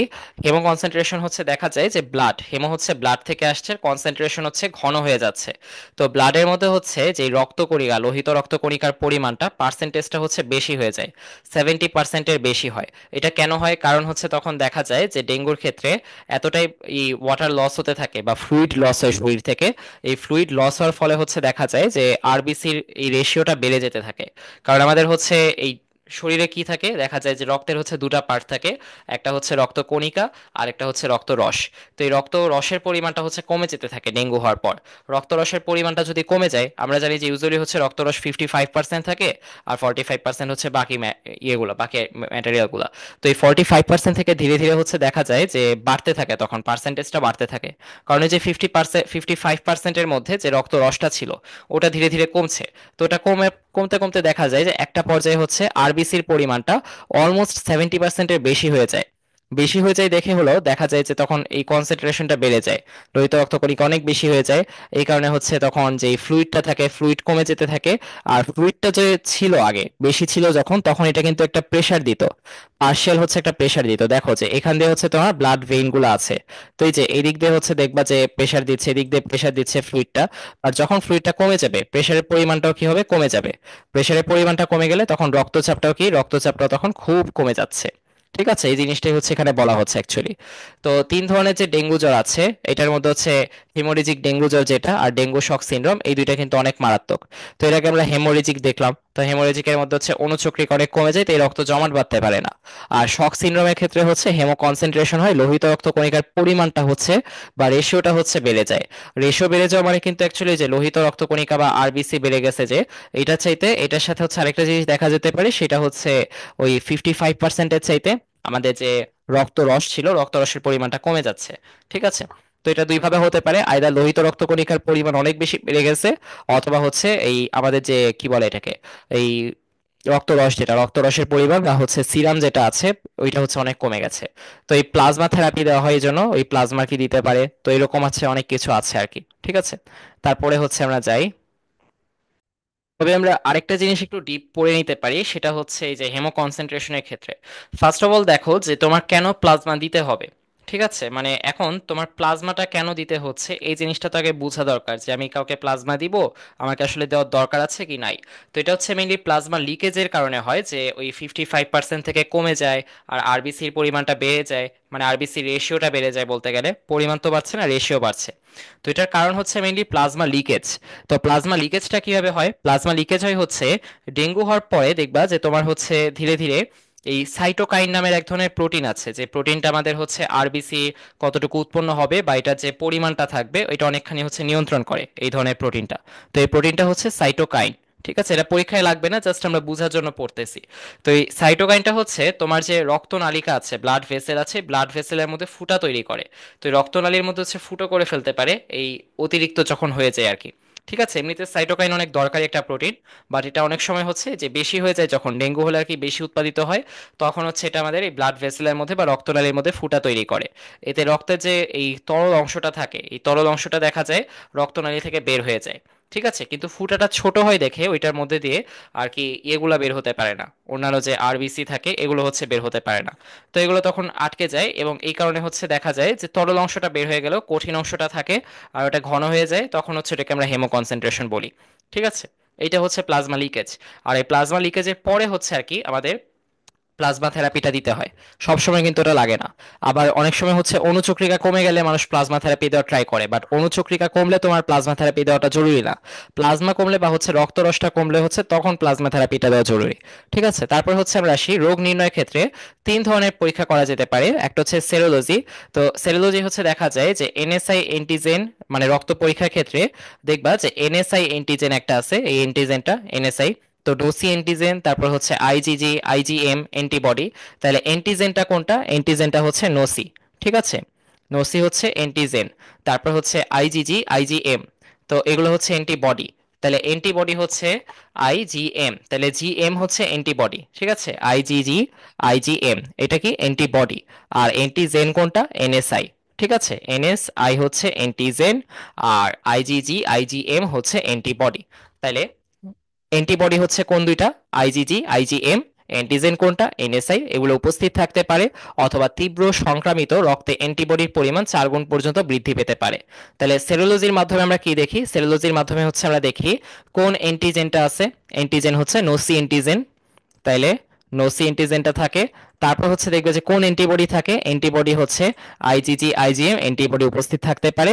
অথবা তীব্র সংক্রমিত রক্তে, মানে যেখানে হচ্ছে অনেক বেশি সংক্রমিত হয়েছে, ওটার ক্ষেত্রে হচ্ছে অ্যান্টিবডির পরিমাণ, ডেঙ্গু যখন হচ্ছে সংক্রমিত হচ্ছে তখন তো তার ভিতরে অ্যান্টিবডির পরিমাণটাও বাড়বে অবভিয়াসলি। ঠিক আছে, রোগ প্রতিরোধ করার জন্য চেষ্টা করতেছো, তো অ্যান্টিবডির পরিমাণ বাড়বে, বাড়তে বাড়তে দেখবা 4 গুণ পর্যন্ত বাড়তে পারে। এবং এই যে এটা কতটুকু বেড়েছে এই পরিমাণটা হচ্ছে বের করে এই যে অ্যান্টিবডি উপস্থিত আছে কিনা, অ্যান্টিজেন উপস্থিত আছে নাকি, অ্যান্টিবডির পরিমাণটা কতটুকু বেড়েছে, এগুলো হচ্ছে আর কি সেরোলজির মাধ্যমে হচ্ছে টেস্ট করা যেতে পারে। ওকে। তারপর হচ্ছে আমরা আসি প্লেটলেট পরীক্ষা। তো প্লেটলেট পরীক্ষা বা অণুচক্রিকা যে পরীক্ষা, এই অণুচক্রিকার পরীক্ষার মাধ্যমে হচ্ছে অনেক সময় দেখা যায় যে প্লেটলেট 10,000 পর্যন্ত থাকে, এরকমও হচ্ছে দেখা যায়। বুঝছো, মানে কমতে কমতে এতই বাজে অবস্থা যে মাত্র 10,000 আছে। কিন্তু এই যে স্বাভাবিকভাবে হচ্ছে দেখা যায় যে 1,50,000-এর উপরে থাকতে হয় যদি আমরা চিন্তামুক্ত থাকতে চাই। তো 1,50,000-এর নিচে আসলে অনেক সময় টেনশন থাকে না, বাট অনেকখানি নিচে নেমে যায় যখন ডেঙ্গু হয়। সাধারণভাবে দেখা যায় যে অণুচক্রিকার সংখ্যাটা হচ্ছে প্রতি ঘন মিলিমিটারে বা প্রতি কিউবিক মিলিমিটারে হচ্ছে 1,50,000-এর চাইতে অনেক অনেক নিচে নেমে যায়। আর সেল কালচার করে বা হচ্ছে এই যে রক্তকণিকাটা যে আছে, এই রক্তকণিকা কালচার করেও কিন্তু ভাইরাসকে হচ্ছে শনাক্ত করা যেতে পারে। তাহলে এই যে সেল কালচারের কথা যে আমরা বলছি, তাহলে এই যে রক্তকণিকাটা যে আছে, এই রক্তকণিকাকে কালচার করে সেখান থেকে ডাটা কালেক্ট করে হচ্ছে আমরা বলতে পারি যে ভাইরাসটা আছে নাকি নাই। তাহলে ফার্স্টে আমরা আসলাম সেরোলজিতে। সেরোলজির মধ্যে হচ্ছে একটা অ্যান্টিজেন আর দুইটা অ্যান্টিবডির পরীক্ষার কথা বললাম। অ্যান্টিজেন কোনটা? নোসি, এনএসআই। অ্যান্টিবডি কয়টা? দুইটা, আইজিজি, আইজিএম। এই দুইটা অ্যান্টিবডি উপস্থিত থাকতে পারে। অথবা হচ্ছে তীব্র সংক্রমিত রক্তে দেখা যায় যে অ্যান্টিবডি যে আছে, এই অ্যান্টিবডির পরিমাণ 4 গুণ পর্যন্ত হচ্ছে বৃদ্ধি পেতে পারে। তাহলে বুঝতে পারলাম আমরা ডেঙ্গু তিনভাবে কিভাবে টেস্ট করা যায় বা তিনভাবে কিভাবে হচ্ছে রোগটা নির্ণয় করা যায়। আচ্ছা, তারপর হচ্ছে আমরা আসি প্রতিকার এবং প্রতিরোধ। তোমার হচ্ছে ডেঙ্গু হয়ে গেছে এখন ধরো, তখন তোমার প্রতিকার কি? প্রতিকার হচ্ছে ডেঙ্গু জ্বরে আক্রান্ত রোগীদের হচ্ছে কোনোভাবেই কিন্তু আমরা অ্যাসপিরিন জাতীয় বা অ্যান্টিবায়োটিক জাতীয় কোনো ব্যথার ওষুধ দিতে পারবো না। কারণ এই ক্ষেত্রে হচ্ছে ব্লাড অলরেডি হচ্ছে লস হচ্ছে, তাই না? তো ব্লাড লিক করছে। আর দেখা যাচ্ছে যে, 1 মিনিট, কি হলো? বাই দ্য ওয়ে, আমি মাত্র একটা ভুল খেয়াল করলাম, আমি যেটা করেছি, আমি এটাকে একটু আগে হচ্ছে এনএসআই বলছিলাম, এটা কিন্তু NS1 হবে। ঠিক আছে, NS1। কই গেল? NS1 antigen. ঠিক আছে, তাহলে এটা হচ্ছে NS1 অ্যান্টিজেন ছিল, আর অ্যান্টিবডি ছিল হচ্ছে আইজিজি, আইজিএম। ওকে, তো এটার পরে হচ্ছে আমরা যাই যেটা বলছিলাম এখন, সেটা হচ্ছে অ্যাসপিরিন জাতীয় যে ওষুধ আছে এগুলো কেন খাওয়া যাবে না? কারণ অ্যাসপিরিন জাতীয় যে ওষুধগুলো থাকে, এই হেমোরেজিক ফিভারের কথা যেটা আমরা বললাম, এরকম কেসে কিন্তু অনেক রক্তক্ষরণ হতে পারে। আর অ্যাসপিরিন জাতীয় ওষুধের এই পার্শ্ব প্রতিক্রিয়াতেই হচ্ছে দেখা যায় যে রক্ত জমাট বাঁধতে পারে না। ঠিক আছে, পার্শ্ব প্রতিক্রিয়ার কারণে কি হয়? রক্ত জমাট বাঁধতে পারে না। আর তখন হচ্ছে যে অ্যাসপিরিন জাতীয় যে বিষয়গুলো মানে যে ওষুধগুলো আছে, এরকম টাইপের ওষুধ, তারপর অ্যান্টিবায়োটিক ওষুধ, এগুলোর ক্ষেত্রে দেখতে হবে কোনগুলোর পার্শ্ব প্রতিক্রিয়া হচ্ছে এরকম। ঠিক আছে, তো ব্যথার ওষুধের ক্ষেত্রে হচ্ছে বেশিরভাগগুলোর ক্ষেত্রে এরকম হয়। খালি হচ্ছে কেবলমাত্র প্যারাসিটামলটা হচ্ছে রোগীর জ্বর কমাতে পারে। ঠিক আছে, কিন্তু প্যারাসিটামল বাদ দিয়ে অ্যাসপিরিন, অ্যান্টিবায়োটিক ওষুধ বা কোনো হচ্ছে পেইন কিলার টাইপের যে ওষুধগুলো আছে এগুলো কোনোভাবেই দেওয়া যাবে না। কারণ এগুলো সাইড ইফেক্ট হিসেবে কি হতে পারে? অতিরিক্ত রক্তক্ষরণ হতে পারে। ঠিক আছে, আর রোগীকে হচ্ছে প্রচুর পরিমাণে তরল খাবার দিতে হবে, বাচ্চাদের মাতৃদুগ্ধ পান করাতে হবে। তারপর হচ্ছে স্বল্প বা মাঝারি যে রোগ আছে এদের ক্ষেত্রে হচ্ছে রিহাইড্রেশন ওরাল বা ইন্ট্রাভেনাস ফ্লুইড দিতে হয়। তো রিহাইড্রেশন ওরাল বা ইন্ট্রাভেনাস ফ্লুইড দিতে হচ্ছে ওই যে সিম্পলি বলতে গেলে, আমরা হাসপাতালে দেখি না যে হাতের মাঝখানে হচ্ছে সুই দিয়ে আর কি ঢুকিয়ে দেয়, স্যালাইন ঢুকিয়ে দেয়, তো ওভাবে হচ্ছে আর কি স্যালাইন দিতে হবে। এটা হচ্ছে যে ইন্ট্রাভেনাস, মানে হচ্ছে ভেনাসের ভিতর দিয়ে ফ্লুইড দিচ্ছে, মানে এই শিরার মধ্যে দিয়ে হচ্ছে তরল প্রবেশ করাচ্ছে। শিরার ভিতর দিয়ে দেখা যাচ্ছে যে তরল প্রবেশ করাচ্ছে, যাতে হচ্ছে ব্লাডটা আর কি কি হয় না, যাতে হচ্ছে জমাট বেঁধে না থাকে, বা হচ্ছে যাতে ব্লাডের মধ্যে ওই হিমো কনসেন্ট্রেশনটা না হয়। ওই হিমো কনসেন্ট্রেশনটা না হওয়ার জন্য বা হচ্ছে এটাকে প্রতিরোধ করার জন্য দেখা যায় যে ইন্ট্রাভেনাস ফ্লুইডটা তখন দিতে হয় বা রিহাইড্রেশন ওরাল দিতে হয়। তারপর হেমোরেজিক যখন হয় তখন বিশেষজ্ঞ চিকিৎসকের পরামর্শ অনুযায়ী ব্যবস্থা নিতে হবে, এটা তো জানা কথাই। আর রক্তের সাম্যতা রক্ষা করার জন্য হচ্ছে রক্ত গ্রহণ প্রয়োজন পড়ে। তো এটা দুইভাবে হতে পারে, একটা হচ্ছে তোমার যখন অণুচক্রিকা কমে গিয়েছে তখন হচ্ছে প্লেটলেট ট্রান্সফিউশন প্রয়োজন হয়। অণুচক্রিকা আরেকজনের শরীর থেকে নিয়ে বা আরেকজনের ব্লাড থেকে অণুচক্রিকা নিয়ে তখন তোমার মধ্যে হচ্ছে দিতে হবে। তারপর হচ্ছে ধরো যে যখন তোমার ওই রক্ত রস কমে গিয়েছে বা প্লাজমা কমে গিয়েছে তখন ওই যে প্লাজমা থেরাপি বা প্লাজমা দিতে হয়। আচ্ছা, তো এখন এটার পরে হচ্ছে আমরা আসি যে প্রতিরোধটা কিভাবে। প্রতিরোধটা হচ্ছে ডেঙ্গু মশা দেখবা যে দুটো টাইমে কামড়ায় বিশেষ করে। একটা হচ্ছে সকাল বা এই যে ভোরের দিকে, আমি যখন রেকর্ড করতেছি এই ক্লাসটা ওই টাইমে হচ্ছে বেশি কামড়ায়। ঠিক আছে, তো তারপর হচ্ছে সন্ধ্যায়, আবার যেই টাইমে রেকর্ড করতেছি এটার থেকে 12 ঘন্টা পরে দেখবা যে সন্ধ্যা হচ্ছে যখন। ঠিক আছে, তো সন্ধ্যা হওয়ার টাইমটাতে হচ্ছে আবার বেশি কামড়াবে। তাহলে সূর্যোদয় এবং সূর্যাস্ত এই দুইটা টাইমে হচ্ছে সতর্ক থাকতে হবে। আর বুঝাই যাচ্ছে যে বাসাবাড়ি, হাসপাতাল, অফিস আদালত এগুলোর আনাচে কানাচে মশা স্প্রে, মানে মশা মারা যে স্প্রে, এগুলো হচ্ছে স্প্রে দিতে হবে, ওষুধ ছিটাতে হবে। তারপর হচ্ছে ঘরের দরজা জানালা ভেন্টিলেটরে হচ্ছে ওই মশা নিরোধক যে জাল, অর্থাৎ মশারির যে জালটা থাকে ওরকম টাইপের জাল ইউজ করতে হবে। আর পরিত্যক্ত যে ক্যান, টিনের কৌটা, মাটির পাত্র, বোতল, নারিকেলের মালা এই জাতীয় হচ্ছে মানে পানি জমে থাকতে পারে এরকম পাত্র ধ্বংস করে ফেলতে হবে। আর যে গাড়ির টায়ার আর কি ইউজ করা হয় না, আনইউজড গাড়ির টায়ার বা হচ্ছে অব্যবহৃত গাড়ির টায়ারে পানি যেন না জমে থাকে সেটার দিকে হচ্ছে খেয়াল রাখতে হবে। ওকে, তো এটার পর হচ্ছে আমরা আসি পেপের রিং স্পট রোগের মধ্যে চলে আসছে এখন। তো পেপের রিং স্পট রোগের নামকরণটা কে করেছে? জ্যানসন নামকরণ করেছিল। আর এই রোগের কারণ হচ্ছে একটা ভাইরাস যেটার নাম হচ্ছে পাপায়া রিং স্পট ভাইরাস। তো এই ভাইরাসের আক্রমণের ফলে পেঁপের গায়ে হচ্ছে অনেকটা ছোপ ছোপ দাগ পড়ে বা রিং এর মতো দাগ পড়ে। এই জন্য পাপায়া রিং স্পট ভাইরাস নামকরণটা করা হয়েছে। আর এই যে পিআরএসভি ভাইরাসটা যে আছে, পাপায়া রিং স্পট ভাইরাস, এটার ক্ষেত্রে গণ কি? গণটা হচ্ছে পটি ভাইরাস। তাহলে তোমাকে হচ্ছে বলতে পারে নিচের কোনটা পটি ভাইরাসের সদস্য। ঠিক আছে, পটি ভাইরাস, তো পি দিয়ে কি? পাপায়া, পি দিয়ে পটি। তাহলে হচ্ছে দেখবা যে পাপায়া ভাইরাসটা বা পাপায়া রিং স্পট ভাইরাস যেটা আছে, এটাই হচ্ছে তোমার পটি ভাইরাসের মধ্যে পড়ছে। পটি ভাইরাসটা হচ্ছে গণ, আর গোত্র যেটা, ঠিক আছে, তো এটা হচ্ছে আর কি ফ্যামিলি, মানে গোত্র মানে হচ্ছে যে ফ্যামিলির কথা বলতেছি আমরা। তো এখন এই যে ফ্যামিলির কথা যখন বলবো, ফ্যামিলির ক্ষেত্রে হচ্ছে লাস্টে মাথায় রাখবা ভাইরাসের ক্ষেত্রে ভিরিডাই হবে। ঠিক আছে, তাহলে পটির ক্ষেত্রে ফ্যামিলিটা কি বা গোত্রটা কি? পটি ভিরিডাই। আচ্ছা, তো এখন এটার পর হচ্ছে পেপের রিং স্পট ভাইরাস যেটা আছে বা রিং স্পট রোগের যে ভাইরাসটা, এই ভাইরাসটা কিরকম দেখতে? পিআরএসভি। তো এখন এখানে হচ্ছে দেখবা আর দিয়ে কি? আর দিয়ে হচ্ছে রড। পিআরএসভি আর দিয়ে কি? রড। তাহলে এটা একটা রড শেপড হবে বা দণ্ডাকৃতির হবে।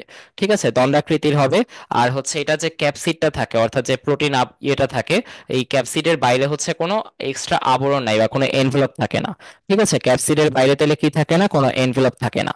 ওকে, তাহলে হচ্ছে পিআরএসভি এর ক্ষেত্রে দণ্ডাকৃতির হয়। আর এটার যে লম্বা বা ব্যাস, লম্বা হচ্ছে কতটুকু আর ব্যাস কতটুকু? ব্যাস হচ্ছে দেখবা যে 12 মিলিমিটারের মতো হচ্ছে, সরি 12 ন্যানোমিটারের মতো হচ্ছে। ঠিক আছে, তাহলে পেঁপে যে রিং স্পট ভাইরাস রোগটা আছে, এই ভাইরাসটার ব্যাস কতটুকু? 12 ন্যানোমিটারের মতো হচ্ছে। এবং এটা কতটুকু লম্বা হয়? 760 থেকে 800 ন্যানোমিটার পর্যন্ত হচ্ছে লম্বা হতে পারে। তাহলে পেঁপের রিং স্পট রোগ যেটা আছে, এই রোগের যে ভাইরাসটা, এই ভাইরাসটা হচ্ছে কতটুকু লম্বা হতে পারে? 760 থেকে 800 ন্যানোমিটার পর্যন্ত। আর এটা সংক্রমণটা হচ্ছে জাপ পোকা দিয়ে হয়, সাদা মাছি দিয়ে হয়।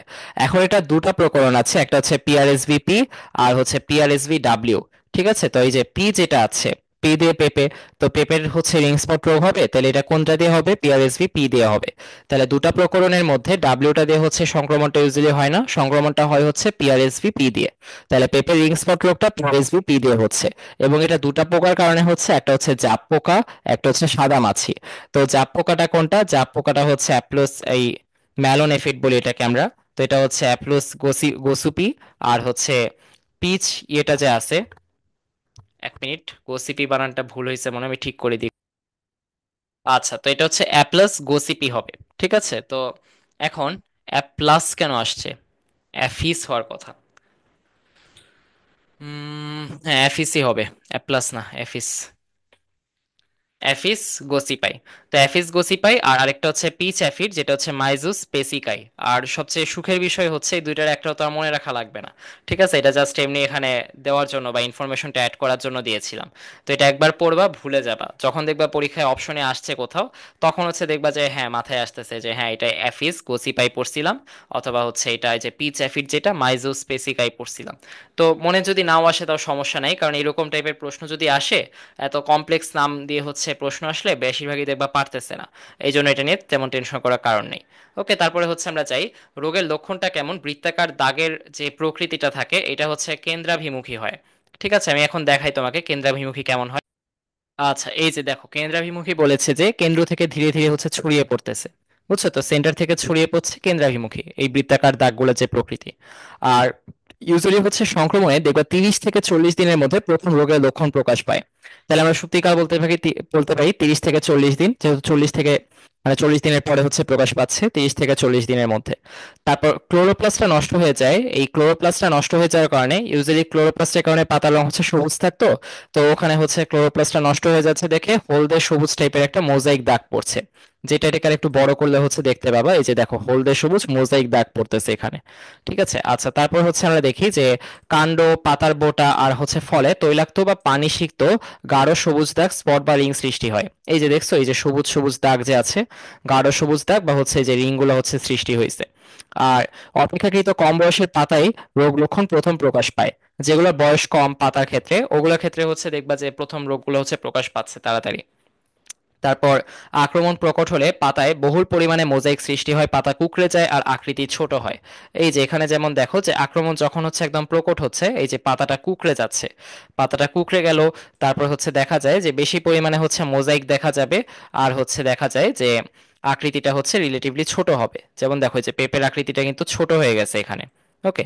আচ্ছা, তারপর হচ্ছে আমরা আসি যে গাছের মাথায় বিকৃত আকৃতি কিছু ক্ষুদ্রাকার পাতা দেখা যায়। এই যে গাছের মাথায় তখন দেখবে যে বিকৃত হয়ে গেছে বা একদম কুঁচকে কুঁচকে দেখা যাবে যে এটা বোঝাই যাচ্ছে না এটা যে পেঁপের পাতা। ওকে, তো এটার পর হচ্ছে অন্যান্য পাতা হলো দেখা যায় যে ঝরে পড়ে। এই দেখছো এই গাছটায় পাতা কত কম, মানে ঝরে পড়তেছে সব পাতা পাতা। আর মাঝে মাঝে শুধু পাতার শিরাগুলো থাকে। ঠিক আছে, মাঝে মাঝে জাস্ট যে পাতার যে মধ্য শিরাটা থাকবে ওই মধ্য শিরা দেখা যাবে, বাট পাতাটা ঝরে গেছে। তারপর হচ্ছে আক্রান্ত ফলের ওপর পানি ভেজা গোলাকার দাগ পড়ে আর দাগের মধ্যবর্তী স্থান শক্ত হয়ে যায়। ওই যে এই দাগগুলো পড়ছে আর দাগের এই মাঝখানের স্থানটা দেখবে যে একদম শক্ত হয়ে গেছে। তারপর হচ্ছে পেঁপে হলুদ হয়ে যায়, রিং স্পট লক্ষণ প্রকাশিত হয়, আকার ছোট হয়ে যায়। এই যে পেঁপেটা হলুদ হয়ে গেছে না, হলুদ হয়ে গেছে আর এই যে লক্ষণ প্রকাশ পেয়েছে। আর দেখবা যে অন্যগুলার চাইতে এটার আকারটা একটু বড় করে দেখানো হয়েছে, বাট ইউজুয়ালি যেরকম আকার হয় তার চাইতে কিন্তু ছোট। ঠিক আছে, তো পেঁপের আকারটা কি ছোট হয়ে যাচ্ছে, অনেকগুলো হচ্ছে পরিণত হওয়ার আগেই ঝরে পড়ে। আর পেঁপের যে মিষ্টতা থাকে, যেটাকে হচ্ছে আমরা দেখি যে পেপেন নামে যে কেমিক্যাল এটার কারণে হয়, তো এই পেপেনটা হচ্ছে হ্রাস পায়, পেঁপের মিষ্টতা হচ্ছে কমে যায়। আর ফলন হচ্ছে অ্যাপ্রক্সিমেটলি দেখা যায় যে 90%-এর মতো কমে যেতে পারে। ঠিক আছে, তারপর হচ্ছে এটার অ্যাকচুয়ালি আর কি এই প্রতিকার কি প্রতিরোধ কি এগুলো লেখা আছে এখানে। তো প্রতিকার হচ্ছে ফার্স্ট অফ অল, মানে তোমার যখন রিং স্পট ভাইরাসটা তুমি দেখছো যে এখানে এসে গেছে, তখন তোমার কি করতে হবে, যে এই লক্ষণটা প্রকাশ পেয়েছে যে জমিতে, ওই জমিতে রোগাক্রান্ত গাছ যা যা আছে সব উঠিয়ে হচ্ছে মাটি চাপা দিতে হবে, অথবা সবগুলো তুমি পুড়িয়ে ফেলবা। তারপর জাল দিয়ে হচ্ছে তোমার পুরো জমি ঢেকে দিতে হবে। জাল দিয়ে যদি ঢেকে দাও তাহলে যে অ্যাফিড গুলো হচ্ছে এগুলো ছড়ায়, জাপ পোকা সাদা পোকা, ওই জাপ পোকা সাদা পোকাগুলো হচ্ছে আর নতুন গাছকে আক্রান্ত করতে পারবে না। ঠিক আছে, তারপর অ্যাফিড গুলোকে নিয়ন্ত্রণ করার জন্য অর্থাৎ জাপ পোকাকে নিয়ন্ত্রণ করার জন্য তোমার কীটনাশক স্প্রে বা হচ্ছে পেস্টিসাইড স্প্রে দিতে হবে। আর এই পেস্টিসাইড স্প্রেটা কি, এটা হচ্ছে রগর বা রক্সিয়ন বা হচ্ছে পারফেক্থিয়ন। তো এটা 40 ইসি অথবা হচ্ছে ম্যাটাসিস্টক্স যেটা, এটা হচ্ছে 25 ইসি দিতে হবে। তো এরকম এই যে অদ্ভুত নাম যেগুলো আছে, রগর রক্সিয়ন তারপর পারফেকথিয়ন, এই ধরনের নাম তুমি খালি পেপের রিং স্পট ভাইরাসের ক্ষেত্রেই পাবা। ঠিক আছে, এই জন্য এটা মনে রাখার জন্য তো কষ্ট করতে হবে না, একবার মাথার মধ্যে গেঁথে নিবা যে রগর রক্সিয়ন টাইপের কিছু দেখছিলাম, পারফেকথিয়ন দেখেছিলাম, এটা 40 ইসি ছিল, 40 ইসিও যদি ভুলে যাও সমস্যা নাই, দেখবা অপশনের মধ্যে তোমার লিখেই দিবে যে কোনটা ইউজ করা হয়, রগর রক্সিয়ন নাকি পারফেকথিয়ন নাকি ম্যাটাসিস্টক্স। ঠিক আছে, তো এরকম চারটার মধ্যে একটা থাকবে। তো রগর রক্সিয়ন বা পারফেক্থিয়ন হচ্ছে 40 ইসি, আর ম্যাটাসিস্টক্স হচ্ছে 25 ইসি। ঠিক আছে, এই কীটনাশকটা হচ্ছে তোমার প্রতি 1 লিটার পানির মধ্যে হচ্ছে 2 মিলিলিটার করে মিশাতে হবে। তাহলে 1 লিটার পানির মধ্যে হচ্ছে কতটুকু, 2 মিলিলিটার মিশাই হচ্ছে এটা ইউজ করা যেতে পারে। তাহলে স্প্রেটা যখন বানাচ্ছ, তুমি রগর রক্সিয়ন নিছো, রগর রক্সিয়ন বা হচ্ছে পারফেক্থিয়ন নিছো, তখন কত ইসি নিতে হচ্ছে, 40 ইসি নিতে হচ্ছে। তারপর হচ্ছে অথবা তুমি যদি ম্যাটাসিস্টক্স নাও, ম্যাটাসিস্টক্স নিলে কতটুকু, 25 ইসি নিতে হচ্ছে। নেওয়ার পর হচ্ছে তুমি 1 লিটার পানিতে মিশাচ্ছ, কত মিলিলিটার মিশাতে হচ্ছে, 2 মিলিলিটার মিশাতে হচ্ছে। তাহলে আরেকবার করি, রগর রক্সিয়ন বা পারফেক্থিয়ন নিচ্ছ, তাহলে রগর রক্সিয়ন বা হচ্ছে পারফেক্থিয়ন যদি নাও তাহলে কত ইসি, 40 ইসি। তুমি যদি মেটাসিস্টক্স নাও তাহলে কত ইসি, 25 ইসি। আর হচ্ছে তোমার 1 লিটার পানির মধ্যে কত মিলিলিটার এই কীটনাশকটা মিশাতে হবে, 2 মিলিলিটার। ঠিক আছে, এভাবে করে নিজে নিজে নিজেকে প্রশ্ন করবা, তাহলে দেখবা যে অনেকখানি জিনিস তুমি নিজেই কমপ্লিট করে ফেলতে পারছো। আর আমরা প্রত্যেকটা ক্লাস শেষ করার পরে তুমি নিজেকে 5 মিনিট টাইম দিবা, ক্লাসে যা যা পড়ালাম ওগুলো হচ্ছে নিজের মাথার মধ্যে একবার খেলাবা, যাতে হচ্ছে তোমার চোখের সামনে সবকিছু ভাসে। তাহলে তুমি পরীক্ষার হলের মধ্যেও একই ট্যাকটিক ইউজ করে হচ্ছে দেখবা অনেক সহজে অ্যান্সার করে ফেলতে পারছো। তারপর আসলে শুরু করা যাক। চারা লাগানোর শুরু থেকেই নিয়মিত এই কীটনাশক বা পেস্টিসাইড স্প্রে করতে হবে। আর রোগাক্রান্ত জমিতে হচ্ছে পেঁপে গাছের প্রুনিং, প্রুনিং বলতে হচ্ছে ওই যে দেখো না পাতা, এই ছাঁচি দিয়ে হচ্ছে পাতা ছেটে ফেলে, ওই পাতাগুলো হচ্ছে ছেটে ফেলতে হবে। রোগাক্রান্ত যে সমস্ত পাতা আছে সেই পাতাগুলো কি কেটে ফেলতে হবে বা ছেটে ফেলতে হবে। এই প্রুনিংটা হচ্ছে এই ছেটে ফেলার যে জিনিসটা, এটা তো তুমি নর্মাল গাছে করো, আর তুমি যখন হচ্ছে রোগাক্রান্ত গাছে করবা, ঠিক আছে, রোগাক্রান্ত গাছের মধ্যে যখন এই যে প্রুনিং বা ছাঁটাটার কাজ করতেছো, এই ছাঁটার কাজ করার পরে তুমি দেখবা যে যে পাতাগুলোকে ফেলে দিছো ওটা তো ফেলছো, কিন্তু ওই জায়গাটা থেকে আবার নতুন পাতা হবে। যেমন দেখবা যে দাড়ি যখন হচ্ছে কেউ শেভ করা শুরু করে, তার দাড়ি কিন্তু আরো ঘন ঘন হচ্ছে বাড়তে থাকে। ঠিক আছে, দাড়ি যখন শেভ করা শুরু করো নাই যখনও, মানে যে টাইমটা পর্যন্ত শেভ করো নাই দাড়ি, বা হচ্ছে ক্লিন শেভ করো নাই, কখনো ক্লিন শেভড হও নাই, ওই পর্যন্ত দাড়িটা আস্তে আস্তে বাড়তেছিল। বাট একবার ক্লিন শেভ করার পরে দেখবা দাড়ির বৃদ্ধি পাওয়ার হারটা আরো বেড়ে গেছে। ঠিক আছে, তো এইভাবে হচ্ছে ঠিক একই রকমের যে জিনিসটা এটা গাছের ক্ষেত্রেও কাজ করে। গাছটাকে যখন তুমি প্রুনিং করছো, প্রুনিং করার সময় হচ্ছে দেখবা যে ওটার পাতারও জলদি বাড়ছে, এই জন্য রোগাক্রান্ত জমির যে পেঁপে গাছগুলো আছে সেগুলোকে প্রুনিং বা হচ্ছে ছাঁটাই করার কাজটা করা যাবে না। আর তারপর হচ্ছে বাংলাদেশি বিজ্ঞানী ডক্টর মাকসুদুল আলম কর্তৃক জিন প্রযুক্তির মাধ্যমে আবিষ্কৃত নতুন জাতের ক্রস প্রোটেকশন করে আবাদ করলে হচ্ছে রোগমুক্ত ফল উৎপাদন করা সম্ভব। তো এখন এখানে হচ্ছে আমেরিকার হাওয়াই বিশ্ববিদ্যালয়ে এই পেপের জিন রহস্য উনি উন্মোচন করেছিলেন। কোথায়? আমেরিকার হাওয়াই বিশ্ববিদ্যালয়ে এই পেপের জিন রহস্য উন্মোচন করেছিলেন। তো ওনার মাধ্যমে যে জিন প্রযুক্তিটা আবিষ্কৃত হয়েছে বাংলাদেশি বিজ্ঞানী ডক্টর মাকসুদুল আলমের মাধ্যমে, তো মাকসুদুল আলমের যে জিন প্রযুক্তিটা আবিষ্কৃত হয়েছে সেটার মাধ্যমে আর কি ক্রস প্রোটেকশন ইউজ করতে হবে। ঠিক আছে, তাহলে কোনটা ইউজ করতে হবে? ক্রস প্রোটেকশন, যে নতুন জাতের ক্রস প্রোটেকশন, এটা ইউজ করে আবাদ করলে হচ্ছে রোগমুক্ত ফল উৎপাদন করা সম্ভব। ওকে, তারপর হচ্ছে আমরা আসি প্রতিরোধের ক্ষেত্রে। যে এলাকাটাতে তোমার রোগটা ছড়িয়ে পড়ছে সেই এলাকায় পেঁপে চাষ বন্ধ করে দিতে হবে, দূরে নতুন এলাকায় রোগমুক্ত চারা দিয়ে চাষ শুরু করতে হবে। ওই এলাকায় তুমি পেঁপের জায়গায় অন্য কিছু চাষ করো, দেখবা যে তখন পিআরএসবিটা তোমার ঝামেলা করছে না। বাট পেঁপে চাষ করলে দেখবা যে ভাইরাসটা ছড়িয়ে পড়তে পারে। তাহলে নতুন এলাকায় যাচ্ছ, নতুন এলাকায় হচ্ছে রোগমুক্ত চারা যে আছে রোগমুক্ত চারা দিয়ে চাষ শুরু করছো। আচ্ছা, তো রোগমুক্ত চারা দিয়ে চাষ শুরু করলা, আর এখন হচ্ছে ক্রস প্রোটেকশন পদ্ধতিতে তোমার যে ওই উদ্ভাবিত চারা গাছ আছে ওইটা থেকে হচ্ছে ভালো ফলাফল পাওয়া যায়। ঠিক আছে, যেটা আমরা একটু আগেই বললাম যে ডক্টর মাকসুদুল আলম কর্তৃক যে জিন প্রযুক্তির মাধ্যমে আবিষ্কৃত নতুন জাতের ক্রস প্রোটেকশন করে হচ্ছে তুমি আবাদ করছো, এটার মাধ্যমে আর কি রোগমুক্ত ফলটা উৎপাদন সম্ভব। তারপর হচ্ছে আমরা আসি মৃদু প্রকৃতির পিআরএসভি জীবাণুকে প্রাণীদেহে ভাইরাল টিকাদানের মতো, এই যে মৃদু প্রকৃতির পিআরএসভি জীবাণুকে প্রাণীদেহে ভাইরাল টিকাদানের মতো পোষক উদ্ভিদে প্রবেশ করিয়ে গাছকে ভাইরাস প্রতিরোধী করা যায়। তো এখন আমরা প্রাণীদেহে ইউজুয়ালি কি করতাম, কোভিড-19 থেকে বাঁচার জন্য করোনা ভাইরাসের একটা দুর্বল যে ছিল, দুর্বল ভাইরাস, ওই ভাইরাসটাকে দুর্বল করে আর কি টিকা দিতাম আমরা। ঠিক আছে, যেটাকে আমরা সিম্পলি টিকা বলতাম, তো এই টিকাটা হচ্ছে দিতাম। তো একইভাবে হচ্ছে গাছের জন্য এই টিকাটা দেওয়া যায়। ঠিক আছে, ওই টিকাদানের মতো করে হচ্ছে আমরা এই পিআরএসভি যে ভাইরাসটা ছিল পিআরএসভি ভাইরাসটাকে হচ্ছে আরো দুর্বল করে নিব। দুর্বল করে হচ্ছে মৃদু প্রকৃতির বা টেম্পারেট পিআরএসভি ভাইরাসকে বা পিআরএসভি জীবাণুকে হচ্ছে এই প্রাণী দেহে হচ্ছে টিকাদানের মতো, যে উদ্ভিদ দেহের মধ্যে আমরা চাচ্ছি যে এটাকে, যে পেঁপেটাকে আমরা এই পেঁপে রিং স্পট ভাইরাস বা পিআরএসভি প্রতিরোধ জাত করে তুলতে চাচ্ছি, ওটার মধ্যে হচ্ছে পুশ করব। ঠিক আছে, তারপর হচ্ছে পিআরএসভি সাধারণত বীজের মাধ্যমে স্থানান্তরিত হয় না, তবে প্রকটভাবে আক্রান্ত পেঁপের বীজ ব্যবহার করলে সংক্রমণের উৎস হতে পারে। তো ইউজুয়ালি এটা বীজের মাধ্যমে না ছড়ালেও প্রকটভাবে আক্রান্ত হচ্ছে যখন, তখন ওই বীজটাকে ইউজ করা যাবে না, কারণ ওইটার মাধ্যমে তখন সংক্রমিত হতে পারে। আর এটার ক্ষেত্রে হচ্ছে যে ট্রান্সজেনিক জাত, যেটা হচ্ছে যে জেনেটিক ইঞ্জিনিয়ারিং বলা যায় যে ওটার একটা সফলতা, এই ট্রান্সজেনিক জাতটা ব্যবহার করা হচ্ছে সবচেয়ে বেশি নিরাপদ। তো এটার ক্ষেত্রে হচ্ছে তোমার জিন গান পদ্ধতি ইউজ করা হয়। জিন গান পদ্ধতি ইউজ করার মাধ্যমে হচ্ছে দেখা যায় যে কোট প্রোটিন জিনকে ভ্রূণ টিস্যুতে সংযুক্ত করা হয়। তো এটা যে জিনটা আর কি, ওই কোট প্রোটিন অর্থাৎ বাইরে যে প্রোটিনটা থাকে কোটের মতো যে প্রোটিনটা কাজ করে, ওই প্রোটিনে যে জিনটা থাকে, ঠিক আছে, কোট প্রোটিন জিন যেটা, এই জিনটাকে হচ্ছে ভ্রূণ টিস্যুতে হচ্ছে সংযুক্ত করা হয়। তো সংযুক্ত করলে নতুন যে জাতটা উদ্ভাবিত হয় ওই জাতের মাধ্যমে হচ্ছে দেখা যায় যে আর সংক্রমণটা হয় না। ঠিক আছে, তাহলে আমরা কি করলাম? ফার্স্ট অফ অল হচ্ছে আমরা একটা পদ্ধতি ইউজ করেছি যেটার নাম হচ্ছে জিনগান পদ্ধতি। জিনগান পদ্ধতিটা ইউজ করে এই পিআরএসবি যে কোট প্রোটিনটা আছে, এই কোট প্রোটিনের যে জিনটা, এই কোট প্রোটিন জিনটাকে হচ্ছে আমরা কোথায় ইউজ করছি? কোট প্রোটিন জিনটাকে হচ্ছে আমরা ভ্রূণ টিস্যু, অর্থাৎ এটা একটা ভ্রূণ অবস্থায় আছে যখন, তখন ওর টিস্যুতে সংযুক্ত করছি। তাহলে ভ্রূণ টিস্যুতে আমরা কাকে সংযুক্ত করছি? কোট প্রোটিনের যে জিনটা আছে সেই কোট প্রোটিন জিনকে। তাহলে ভ্রূণ টিস্যুতে কাকে সংযুক্ত করলাম? কোট প্রোটিন জিনকে সংযুক্ত করলাম। ভ্রূণ টিস্যুতে কাকে সংযুক্ত করলাম? কোট প্রোটিন জিনকে সংযুক্ত করলাম। ঠিক আছে, তাহলে কার কোট প্রোটিন জিনকে বা কার কোট প্রোটিন জিনকে? এটা হচ্ছে পিআরএসভি। ঠিক আছে, আর কোন পদ্ধতিতে? জিনগান পদ্ধতিতে। এবং এর মাধ্যমে আমরা দুটো ট্রান্সজেনিক জাত উদ্ভাবন করেছি, একটার নাম হচ্ছে রেইনবো আর একটার নাম হচ্ছে সানাপ। তাহলে রেইনবো আর সানাপ এই দুইটা ট্রান্সজেনিক জাত হচ্ছে উদ্ভাবন করা হয়েছে। এগুলো দেখবে যে রেইনবোটা বিশেষ করে অনেকবার আসছে এমসিকিউতে। এরপর লিম্ফোমা ন্যাজোফেরিঞ্জিয়াল ক্যান্সারের সাথে সংযুক্ত ভাইরাস কোনটা? ওই যে ইপস্টেইন বার ভাইরাস। তাহলে লিম্ফোমা ন্যাজোফেরিঞ্জিয়াল ক্যান্সারের সাথে যুক্ত কোনটা?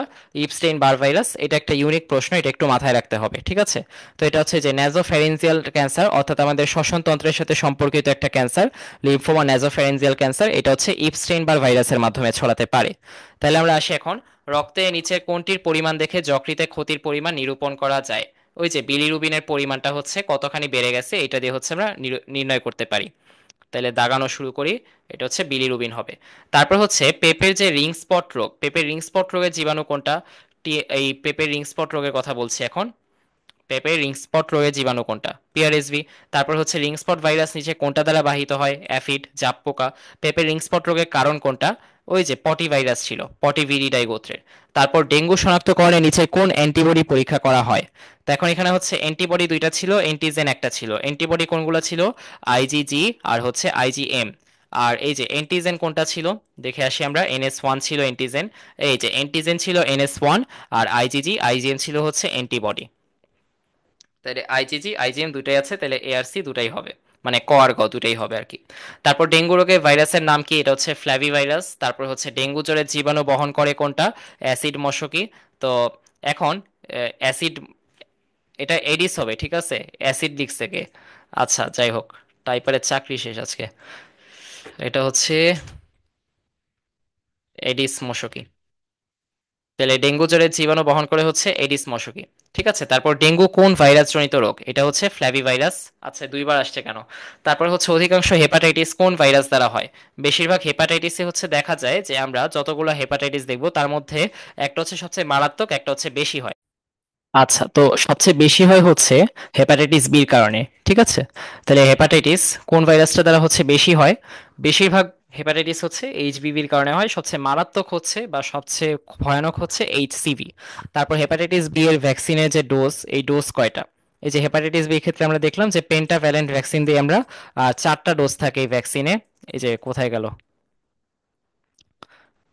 ভ্যাকসিনের হচ্ছে যে পেন্টাভ্যালেন্ট থাকে, আর পেন্টাভ্যালেন্ট ডোজ হচ্ছে 4টা। আর 3টা 1 মাস পর পর, 4 নাম্বারটা প্রথম থেকে 1 বছর পর দিতে হয়। আর 5 বছর পরে হচ্ছে বুস্টার ডোজটা দিতে হয়। ঠিক আছে, তাহলে হচ্ছে ডোজ কয়টা? ডোজ হচ্ছে অ্যাকচুয়ালি 4টা। ওকে, তাহলে হচ্ছে 4 দাগাই কোথায় গেল, এই যে 4টা হবে। গেল। এটার পর হচ্ছে আমরা আসি, তারপর এইচআইভি এর সুপ্তিকাল কতদিন? এইচএভির, তারপর এইচবিভি, তারপর এইচসিভি। তো এখন আমরা ধীরে ধীরে শুরু করি। এইচএভির ক্ষেত্রে হচ্ছে এই যে এ দেখতে অনেকটা কিসের মানে এ হচ্ছে 1 নাম্বার আর দেখতে 4-এর মতো, তাহলে 14 থেকে 28 দিন। তারপর এইচবিভির ক্ষেত্রে, বির ক্ষেত্রে হচ্ছে সবচেয়ে বেশি, তাহলে হচ্ছে এটা 45 থেকে 180 দিন। তারপর এইচসিভির ক্ষেত্রে হচ্ছে দেখা যায় যে সি যেটা আছে, সি দিয়ে হচ্ছে অনেকটা বির কাছাকাছি, তো এটা 45 হবে না, এটা হচ্ছে 14 থেকে 180 দিন। এইচডিভি আর এইচইভির মধ্যে হচ্ছে এই ইটা দেখতে অনেকটা 5-এর মতো, তাই এটা হচ্ছে 21 থেকে 56 দিন। আর এখানে হচ্ছে ডি যেটা আছে, এটা একটা অপশনই বাকি থাকে, 21 থেকে 49 দিন। তাহলে এরপর আসে এই হেপাটাইটিস ই কোন গ্রুপের ভাইরাস? হেপাটাইটিস ইটা হচ্ছে ওই যে কাপ শেপড, এই জন্য ক্যালিসি ভাইরাস। তারপর কোন হেপাটাইটিস ভাইরাস দূষিত পানীয় খাদ্যের মাধ্যমে সংক্রমণ ঘটায়? পানির মাধ্যমে হচ্ছে এ আর ই সংক্রমণ ঘটায়, তাহলে এখানে এ আছে, তাহলে এইচআইভি হবে। তারপর ডেঙ্গু জ্বর লক্ষণ, ডেঙ্গু জ্বরের যে লক্ষণ, এটা সংক্রমণের কত দিনের মধ্যে হচ্ছে পাওয়া যায়? ডেঙ্গু জ্বরের মধ্যে হচ্ছে আমরা আরেকবার গিয়ে দেখি, তো ডেঙ্গু জ্বরের যে লক্ষণটা আছে, এই যে রোগের লক্ষণ, এটা হচ্ছে দেখা যায় যে সুপ্তিকাল হচ্ছে 45 থেকে 180 দিন, এটার ইনকিউবেশন পিরিয়ড। আর ও আচ্ছা সরি, এটা হেপাটাইটিসে চলে গেছি ভুলে।